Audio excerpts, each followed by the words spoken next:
Hey, Jeff, speaking of young players, what would last night's events do for your hockey club? Because it wasn't too long ago that we would look at something like that and say, oh, it's a black eye and we got to get it out of the game. we And gotta that's have more just of them. horrible. And today, everybody's sitting there going, wasn't that great? It was so Wasn't much it fun. great? It's the best game Jeff Blashill's ever coached. A little bit of passion in our game. And Goon coach. I just want what was the reaction of the players in the dressing room after that? You know?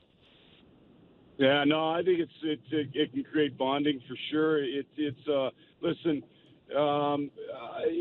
there's something to be said for making sure you don't get pushed around, and I'm a big believer in you have to fight for your teammates, and that isn't always physically fighting. It's making sure you're sticking up for each other and you're looking after each other.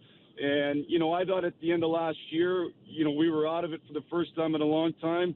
And to some degree, we let it happen. And to some degree, we let ourselves get pushed around. And I think something we've talked lots about is making sure we draw a line in the sand and say we're not going to get pushed. And that's not always going to show up in fighting, but sometimes it is. You got to, I think it's important for our team to know that when people bump our goalies a couple times, that there could be a consequence. When people take runs at some of our young players, there could be a consequence. We went out and got Luke Witkowski last year because he's a good player. He's an elite college player, but also he has an element of physical toughness.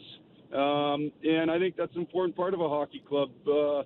That's no different today than it was 15 years ago. It's a way different game for sure, but you still have to look after each other, and you still got to know that you're in it together, and I think that's real important. Was Jimmy Howard channeling his Mike Vernon with Patrick Waugh or Chris Osgood throwing them? Because he was slashing guys, and then he got right in the middle of that thing last night.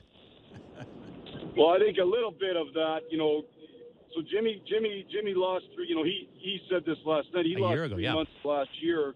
Yeah, and because guys around his crease, and I think he obviously took exception earlier in the game to what he felt was Kachuk kind of pushing our defenseman onto him, and he took a penalty. So Jimmy's got lots of fire in him, and that's not always shown externally, but he's got lots of fire in him, and so I think he was pretty upset, and as it kind of went, he had a good mentor, I guess, in Ozzy, and maybe thought he'd have his own moment.